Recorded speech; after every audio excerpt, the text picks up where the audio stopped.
کے ابتدائی مقامات جن میں حضرت موسیٰ علیہ السلام اور حضرت خضر علیہ السلام کا مشہور و معروف واقعہ بیان کیا گیا، آج کی تراویح میں ہم نے سننے کی اور سماعت کرنے کی سعادت حاصل کی۔ اسلام ایک ایسا دین ہے جو زندگی کے تمام معاملات پر حاوی ہے۔ دین اسلام مکمل دستور حیات ہے، دستور زندگی ہے اور مکمل ضابطہ حیات ہے۔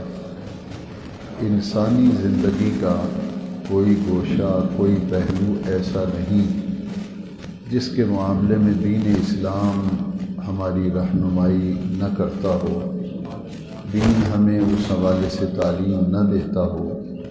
کوئی گوشہ حیات زندگی کا کوئی پہلو بھی تشنا نہیں رکھا گیا۔ ہر معاملے میں دین اسلام میں مکمل رہنمائی جو ہے وہ رکھی گئی ہے، اور قرآن مجید کو بھی کتاب ہدایت فرمایا گیا کہ زندگی کے تمام معاملات میں مکمل ہدایت، مکمل رہنمائی قرآن مجید میں موجود ہے۔ کل کی منزل میں بھی ایفائے عہد کے بارے میں آیات مبارکہ پر کچھ گفتگو کی گئی۔ آج کی نماز تراویح میں بھی ایفائے عہد، جب بھی کوئی وعدہ کیا جائے، کوئی عہد کیا جائے تو اسے پورا کرنے کا حکم دیا گیا، اور ساتھ یہ بھی قرآن مجید میں تعلیم دی گئی کہ جب تم وعدہ کرتے ہو تو اس وعدے کے بارے میں تم سے پوچھا جائے گا، سوال ہوگا کہ تم نے جو وعدے کیے تھے انہیں نبھایا بھی، پورا بھی کیا یا نہیں کیا۔ اس ضمن میں 3 باتیں آج کی منزل میں نمایاں طور پر مختلف مقامات پر جو آیات آئی ہیں ان کا خلاصہ میں ایک حدیث شریف کی روشنی میں عرض کروں گا۔ 3 باتیں ہیں جن کا تعلق ہماری زندگی کے معاملات سے ہے، اور آج میں نے درس میں عرض کیا تھا کہ سیدنا علی المرتضیٰ کرم اللہ تعالی وجہ الکریم نے فرمایا کہ آدمی عبادت سے نہیں پہچانا جاتا، معاملات سے پہچانا جاتا ہے۔ دین یہ چاہتا ہے کہ ماننے والے ایسی زندگی گزاریں جو قابل رشک ہو، ایسی زندگی جو قابل رشک ہو۔ مسلمان کو دیکھ کر بندے کا دل یہ چاہے کہ میں بھی ایسی زندگی اختیار کروں جیسی اس شخص کو حاصل ہے۔ مکمل رہنمائی چونکہ دین ہماری کرتا ہے، 3 چیزوں پر بڑا زور دیا گیا کہ جب بات کرو تو سچ بولو، جب بات کرو تو سچ بولو۔ آج کے فجر کے درس میں بھی جو اہل ایمان اور مسلمان کی خوبیاں اور صفات بیان کی گئیں، ان میں ایک صفت صبح کے درس میں بھی ہم نے پڑھی کہ سچ بولنے والے مرد اور سچ بولنے والی عورتیں ہیں۔ ایک تو یہ ہے کہ جب بھی بات کی جائے تو سچی بات کی جائے۔ قرآن مجید میں زبان کی حفاظت کے بارے میں آیت مقدسہ موجود ہے، اتقوا اللہ وقولوا قولا سدیدا، یا ایھا الذین آمنوا، اے ایمان والو اللہ کا تقوی اختیار کرو، وقولوا قولا سدیدا، اور جب بھی بات کیا کرو تو سیدھی بات کیا کرو۔ تو سچی بات کرنا، سچ بولنا، یہ مومن کے اوصاف میں سے ایک بہت بڑا وصف، بہت بڑی خوبی ہے۔ دوسری بات کہ جب اس کے پاس کوئی چیز امانت رکھی جائے تو اس امانت میں وہ خیانت نہ کرے۔ امانتوں کی حفاظت یہ بھی مومن کی شان ہے، اور جب کسی سے وعدہ کرے تو اپنے وعدے کو پورا کرے۔ وہ حدیث شریف یہ ہے، نبی کریم علیہ السلام نے فرمایا آیت المنافق ثلاثۃ، منافق کی 3 نشانیاں ہیں۔ حدیث شریف میں منافق کی 3 نشانیاں ہیں۔ جب بات کرے گا تو جھوٹ بولے گا، بات بات پہ جھوٹ بولے گا۔ دوسری نشانی یہ ہے کہ جب کسی سے وعدہ کرے گا تو وعدے کی خلاف ورزی کرے گا۔ تیسری نشانی منافق کی نبی کریم علیہ السلام نے بیان فرمائی کہ ذو تمنا خانہ، جب اس کے پاس کوئی چیز امانت رکھی جائے گی تو اس میں خیانت کرے گا۔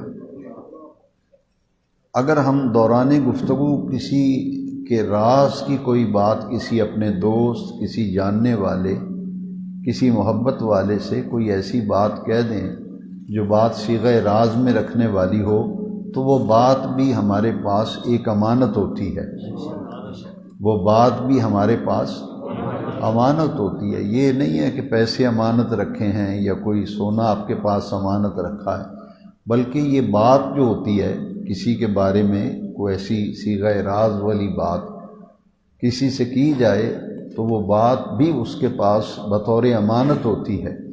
اس کے اندر بھی خیانت نہیں کرنی چاہیے کہ وہ بات کسی دوسرے شخص تک نہیں پہنچنی چاہیے۔ تو دین اسلام اتنا پیارا دین ہے کہ جب بات کرو تو سچ بولو، وعدہ کرو تو وعدہ پورا کرو، اور امانتیں رکھی جائیں تو ان امانتوں کی خیانت ان میں نہ کرو۔ اسی طرح آج کی نماز تراویح میں فضول خرچی کے بارے میں واضح ہدایات آج کی منزل میں قرآن مجید کی وہ آیات پڑھی گئیں۔ بعض لوگوں کی عادت ہوتی ہے فضول خرچی کرنا، پیسہ بڑی مشکل سے بنتا ہے۔ بزرگوں نے کتابوں میں لکھا ہے کہ یہ جو ہم مال کماتے ہیں یہ آسانی سے نہیں ہوتا، اس میں آدمی بڑی تگ و دو کرتا ہے، اس میں بڑی محنت کرتا ہے، مشقت اٹھاتا ہے۔ جو محنت سے آپ نے مال کمایا ہے، دین اسلام یہ چاہتا ہے کہ وہ آپ صرف اس جگہ پہ خرچ کریں جہاں پہ خرچ کرنے کی ضرورت ہے۔ ایسی جگہیں جہاں خرچ کرنے کی ضرورت ہی نہیں ہے، وہاں آپ اگر وہ پیسہ لگاتے ہیں تو آپ اپنی محنت بھی ضائع کر رہے ہیں، پیسہ بھی برباد کر رہے ہیں، کیونکہ پیسہ بڑی مشکل سے بنتا ہے۔ اگر آپ کو پچھلے درس یاد ہوں جو اسی رمضان شریف میں نے عرض کیا تھا، قیامت کے دن آدمی قدم نہیں اٹھا سکے گا میزان سے جب تک 5 سوالوں کا جواب نہ دے لے۔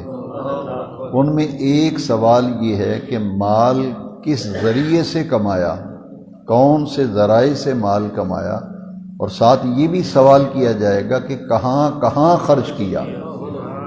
لہذا جس طرح مال کمانے میں ہمیں احتیاط کرنی چاہیے کہ ناجائز طریقے سے پیسہ نہ آئے، حرام طریقے سے مال نہ آئے، اسی طرح ہمیں اس بات کا بھی بہت لحاظ اور خیال رکھنا چاہیے کہ کہیں ایسی جگہ تو ہم نہیں خرچ کر رہے جہاں ضرورت ہی نہیں خرچ کرنے کی۔ تو جب اسراف اسے کہتے ہیں، اسراف فضول خرچی، جہاں ضرورت نہ ہو آدمی ایسے ہی خرچ کرتا پھرے۔ جیسے ہم اپنے دوستوں پر بسا اوقات جب مال خرچ کرتے ہیں تو اس میں بہت سارا اسراف کا پہلو ہوتا ہے۔ تو اگر قناعت کا بھی معنی آپ نے کئی مرتبہ درسوں میں بھی میں نے عرض کیا کہ دین اسلام کی ایک تعلیم قناعت بھی ہے، قناعت کرنا۔ قناعت کا معنی ہے تھوڑے پر گزارا کرنا، تھوڑے پر گزارا کرنا۔ اگر 100 روپے میں گزارا ہو سکتا ہے آسانی سے، مثال 100 روپے پہ آسانی سے گزارا ہو جاتا ہے، تو بڑی بے وقوفی ہے آدمی اس پہ 200 خرچ کر دے۔ اسے ہی فضول خرچی کہا گیا۔ ان المبذرین کانوا اخوان الشیاطین، قرآن مجید میں کہا گیا کہ جو فضول خرچے کرنے والے ہیں وہ شیطان کے بھائی ہیں، وہ شیطان کے بھائی ہیں۔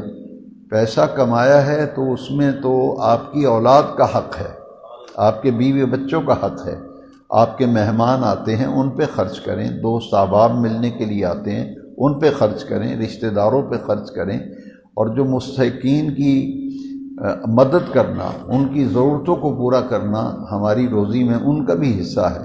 لہٰذا جہاں جہاں ضرورت ہو وہاں تو آدمی خرچ کرے، اور جہاں ضرورت ہی نہیں وہاں آدمی پانی کی طرح پیسہ بہاتا رہے، تو یہ شریعت اسلامیہ میں اور دین اسلام کے اندر انتہائی ناپسندیدہ عمل ہے، اس لیے اسراف سے بچنے کا حکم دیا گیا کہ فضول خرچی سے بچو، کیونکہ جو فضول خرچ ہوتے ہیں وہ شیطان کے بھائی ہوتے ہیں۔ اسی طرح دوسری ایک مذمت کی گئی ہے جو آدمی کنجوسی کرتا ہے، اس کا دوسرا پہلو بھی پیش نظر ہے۔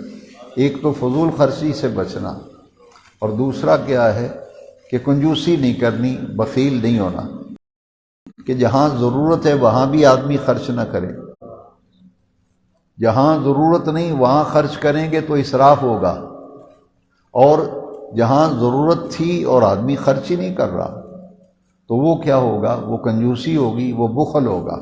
تو مومن جو ہے وہ فضول خرچ بھی نہیں ہوتا، اسراف بھی نہیں کرتا، کنجوس بھی نہیں ہوتا اور بخیل بھی نہیں ہوتا۔ حدیث شریف میں آتا ہے کہ جو سخی بندہ ہے نا، اللہ کو بڑا پیارا لگتا ہے، وہ اللہ کا محبوب ہوتا ہے۔ اللہ ان لوگوں کو پسند کرتا ہے جو سخی ہوتے ہیں۔ سخی سے مراد یہ ہے کہ جہاں ضرورت ہوتی ہے وہاں پھر کنجوسی اور بخل نہیں کرتے، ضرورت کی جگہ پہ وہ اللہ تعالیٰ کا دیا ہوا مال، اس کی عطا سے ملا ہوا مال، وہ ضرورت مند جگہوں پہ ضرورت مندوں کی مدد کرتے ہیں، ضرورت کی جگہوں پہ خرچ بھی کرتے ہیں۔ تو آج کی منزل میں والدین کے حوالے سے سورہ بنی اسرائیل میں اور معراج شریف کا جو حضور کا معجزہ معراج ہے، اس کو قرآن مجید میں سیر کے لفظ سے تعبیر کیا گیا کہ نبی کریم علیہ السلام کی یہ سیر ہے معراج شریف۔ سورہ بنی اسرائیل اور 15ویں پارے کی پہلی آیت ہے، سورہ بنی اسرائیل کی بھی پہلی آیت ہے، سبحان الذی اسریٰ بعبدہ لیلا من المسجد الحرام الی المسجد الاقصی الذی بارکنا حولہ لنریہ من آیاتنا انہ هو السمیع البصیر۔ یہ اس آیت کریمہ میں حضور کی سیر معراج کا اجمالاً ذکر آیا۔ پھر اسی سورہ بنی اسرائیل کا ایک مقام ایسا ہے جس میں حقوق العباد میں سے جو سب سے اونچے درجے کا حق ہے اس کے بارے میں بڑی تاکیدی باتیں آج کی منزل میں گزری ہیں۔ حقوق اللہ اور حقوق العباد، اس آیت مقدسہ میں جو سورہ بنی اسرائیل کی ہے، سورہ اسراء کی، کہ اللہ کی عبادت کے بعد سب سے بڑا حق اگر کسی بندے مومن پہ ہے تو وہ ہے اس کے والدین کا حق۔ اللہ کا حق سب سے بڑا یہ ہے کہ اسی کی عبادت کی جائے، اور حقوق اللہ میں سے یہ چوٹی کا حق ہے کہ اس پر اعتقاد، کامل اعتقاد رکھا جائے کہ رب ذوالجلال کے سوا بھری کائنات میں کوئی عبادت اور کوئی سجدے کے لائق نہیں ہے۔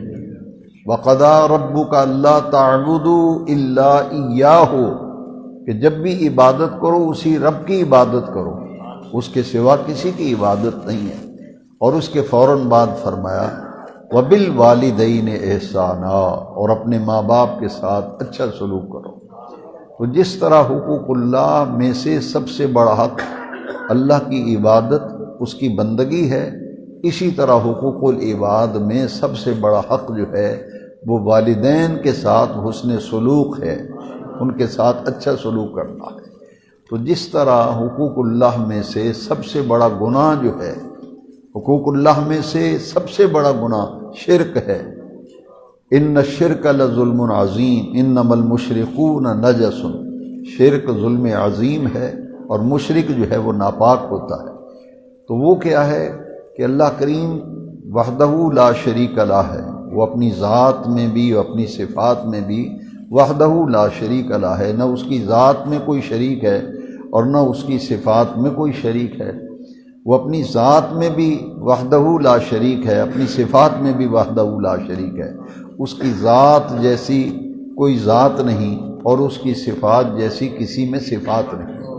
تو یہ عقیدہ توحید اسلام کے بنیادی عقائد میں سے عقیدہ توحید ہے، اور ہمارا جو کلمہ طیبہ ہے اس میں پہلا جز جو ہے یہ بیان توحید ہے، اور دوسرا جز کلمہ طیبہ کا بیان رسالت ہے۔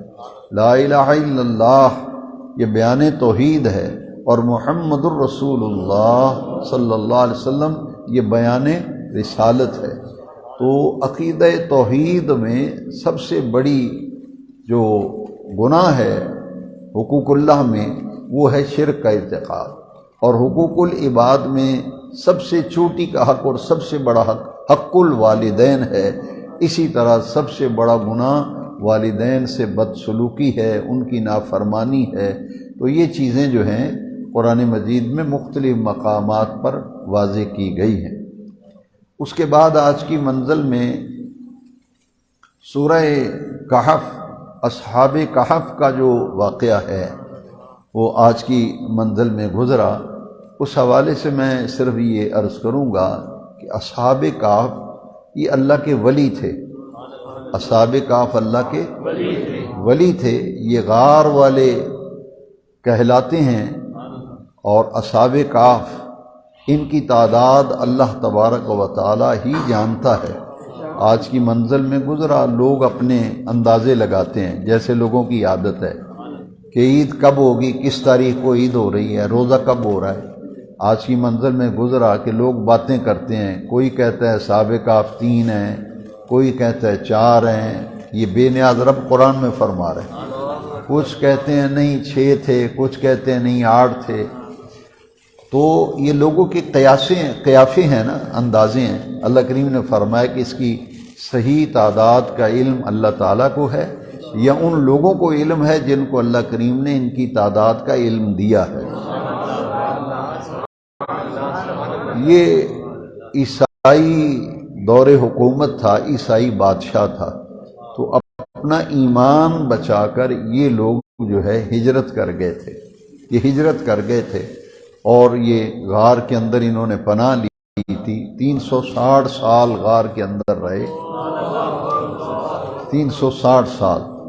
پچھلے دروس کے اندر آپ نے تیسرے پارے کے خلاصہ منزل میں آپ نے وہ سنا تھا حضرت عزیر علیہ السلام کا واقعہ، کہ وہ تو 100 سال وہاں لیٹے رہے، تو اللہ کریم نے پوچھا کہ آپ کم لبثت، کتنی دیر لیٹے رہے؟ وہ کہتے ہیں کہ لبثت یوما او بعد یوم۔ اسی طرح حضرت عزیر علیہ السلام کا جو واقعہ آپ نے تیسرے پارے کے ابتدا میں ہے، اس کے بارے میں نے عرض کیا تھا۔ اصحاب کہف کے بارے میں بھی آج کی منزل میں گزرا کہ وہ غار کے اندر رہے، 3 صدیاں گزر گئی، 360 سال مفسرین کرام نے لکھا، اور وہ غار کے اندر رہے۔ اس کے بعد انہیں زندہ کیا گیا۔ انہوں نے بھی یہی کہا تھا لبثت یوما او بعد یوم، کہ تھوڑی دیر یہاں سستانے کے لیے لیٹے تھے، آرام کیا تھا، تو وہاں اتنا عرصہ گزر گیا۔ یہ اللہ کی قدرت ہے، جس چیز پہ چاہے وقت کو پھیلا دیتا ہے، جس پہ چاہتا ہے وقت کو سکیڑ دیتا ہے۔ وہ قادر مطلق ہے، وہ کسی کا پابند نہیں ہے۔ اصحاب کہف کا جہاں ذکر آیا آج کی تراویح میں، تو ان کے ساتھ ایک کتا بھی آیا تھا، اور اس کا ذکر بھی قرآن مجید میں ہے۔ آج کی منزل میں گزرا کہ جو لوگ کہتے ہیں کہ نہیں اصحاب کہف 7 تھے، وہ کہتے ہیں ثامنہم قلبہم، 8واں ان کا کتا تھا۔ جو کہتے ہیں 3 تھے، وہ کہتے ہیں رابعہم قلبہم، 4تھا ان کا کتا تھا۔ تو یہ کتا جو تھا اصحاب کہف کا، یہ ساتھ کیسے چلا تھا؟ جب اصحاب کہف نکلے تھے ہجرت کرنے کے لیے، تو ساتھ ساتھ ایک کتا بھی جا رہا تھا۔ انہیں یہ اندیشہ تھا کہ ہمیں پکڑنے کے لیے حکومت کے آدمی ہماری تلاش میں ہیں، تو یہ کتا ہمارے پیچھے پیچھے آتا ہے، تو جب یہ بولے گا، آوازیں نکالے گا، تو جو ہمیں تلاش کر رہے ہیں وہ ہمارے پیچھے آ جائیں گے، ہم پکڑے جائیں گے۔ اس لیے انہوں نے اصحاب کہف نے پتھر اٹھا کر کتے کو مارا، 1 مرتبہ، 2 مرتبہ، 3 مرتبہ اس کے اوپر پتھر پھینکے، لیکن اس کے باوجود وہ مار کھاتا رہا، لیکن اس نے ان کی معیت اور ساتھ نہیں چھوڑا۔ جدھر جدھر اصحاب کہف جاتے تھے، وہ پیچھے پیچھے کتا بھی جاتا تھا۔ اللہ کریم نے کتے کا ذکر کیا، اور دیکھیے کہ اس کتے کے بیٹھنے کے انداز کو اور کیفیت کو بھی قرآن مجید میں ذکر کیا گیا۔ ورنہ مفسرین کرام فرماتے ہیں کتا کوئی قابل ذکر شے ہے؟ کتا تو کوئی قابل ذکر شے نہیں ہے، لیکن اہتمام کے ساتھ قرآن مجید میں اس کتے کا تکرار کے ساتھ ذکر آیا، رابعہم قلبہم خامسہم قلبہم سادسہم قلبہم ثامنہم قلبہم، ان کا کتا، ان کا کتا، ان کا کتا۔ یہ قلبہم کا لفظ جو ہے یہ قابل توجہ ہے، صرف قلب نہیں فرمایا کتا، قلبہم ان کا کتا، ان کا کتا۔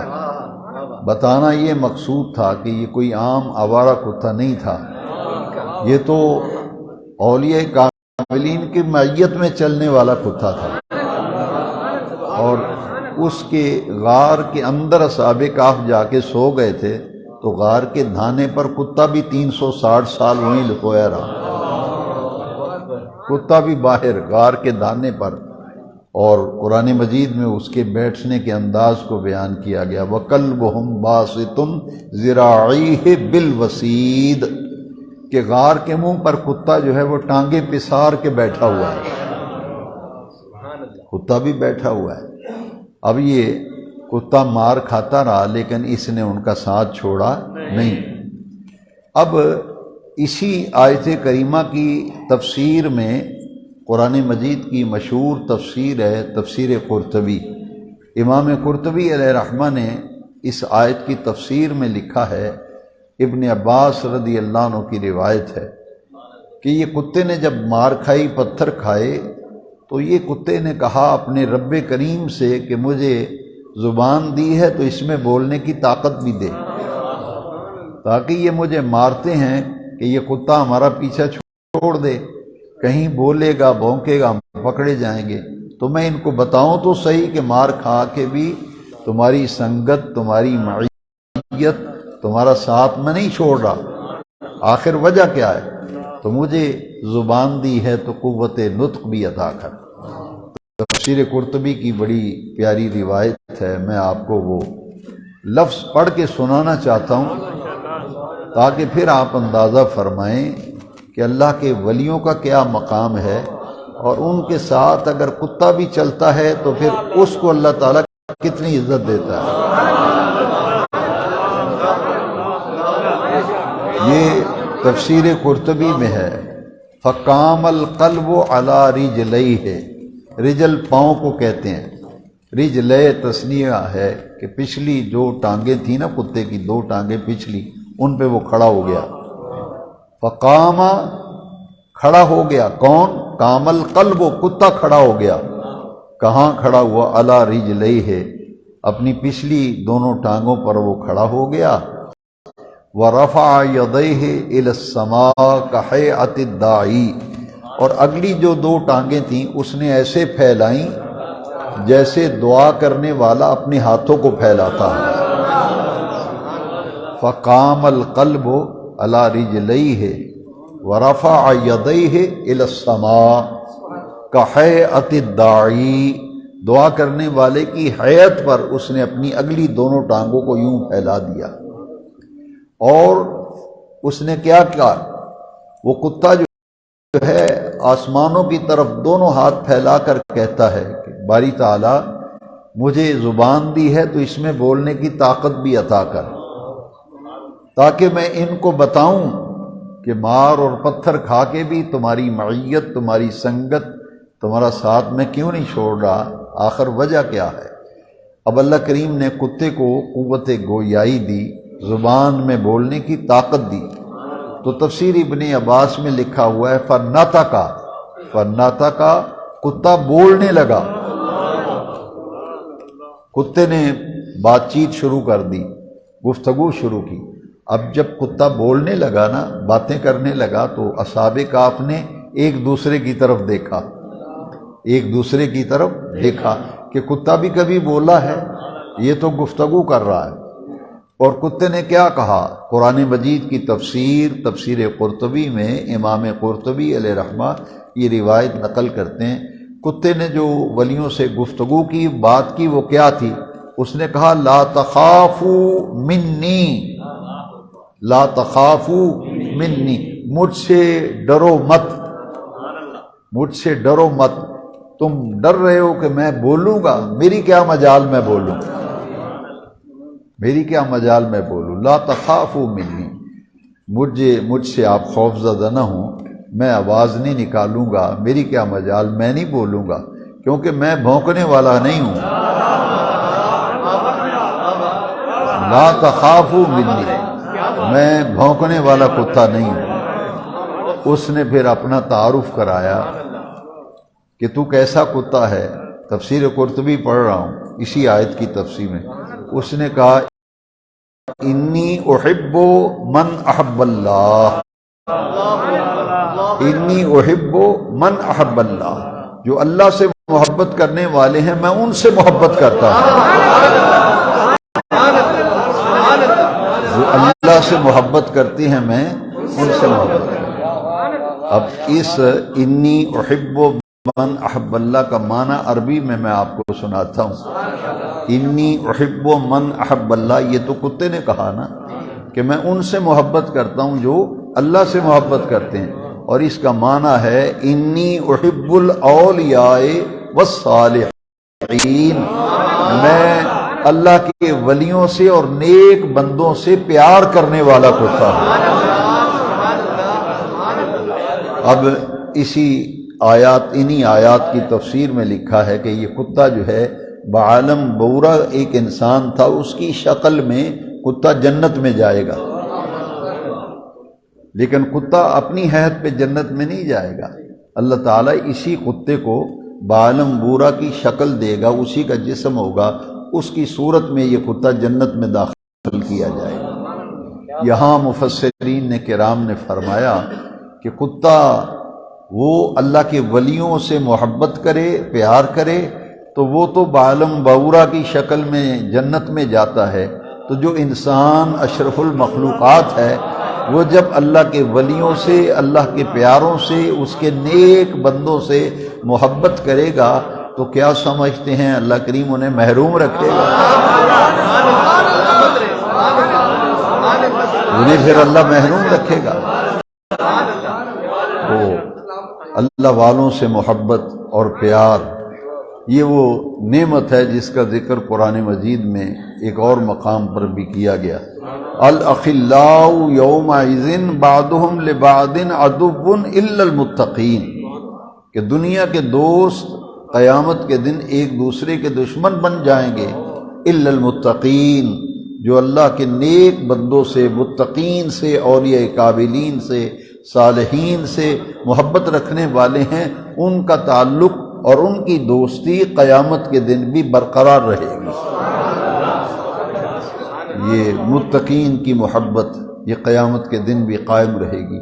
قرآن مجید کی پچھلی منزل میں آیت گزر چکی ہے، اتقوا اللہ وقولوا مع الصادقین، کہ اللہ کا تقوی اختیار کرو اور جو نیک لوگ ہیں ان کی سنگت، ان کی معیت، ان کی صحبت اختیار کیا کرو۔ تو قرآن مجید تو الحمدللہ ہدایت کا ایک ایسا سمندر ہے کہ اس میں اہل علم غوطہ زنی کرتے ہیں اور اپنی اپنی محنت کے مطابق اس سے ہدایت کے موتی نکال کر امت کے سامنے پیش کرتے ہیں۔ اللہ تبارک و تعالی آج کے درس کی ہماری اس گفتگو کو قبول فرمائے۔ الصلاۃ والسلام علیک یا سیدی یا رسول اللہ وعلی آلک واصحابک یا سیدی یا خاتم النبیین۔ الحمدللہ رب العالمین والصلاة والسلام علی سید الانبیاء والمرسلین۔ ربنا آتنا فی الدنیا حسنۃ وفی الآخرۃ حسنۃ وقنا عذاب النار۔ اے رب کریم، قرآن مجید کو ہمارے دل کی بہار بنا دے، قرآن مجید کے نور سے ہمارے سینوں کو منور فرما دے۔ ہمارا تراویح پڑھنا، عشاء کی نماز با جماعت پڑھنا، درس میں بیٹھ کر قرآن مجید کی ہدایت اور تعلیم کی باتیں سیکھنا، سمجھنا اپنی بارگاہ میں قبول و منظور فرما۔ وصلی اللہ تعالی علی حبیبہ سیدنا مولانا محمد وعلی آلہ واصحابہ أجمعين برحمتك يا أرحم الراحمين.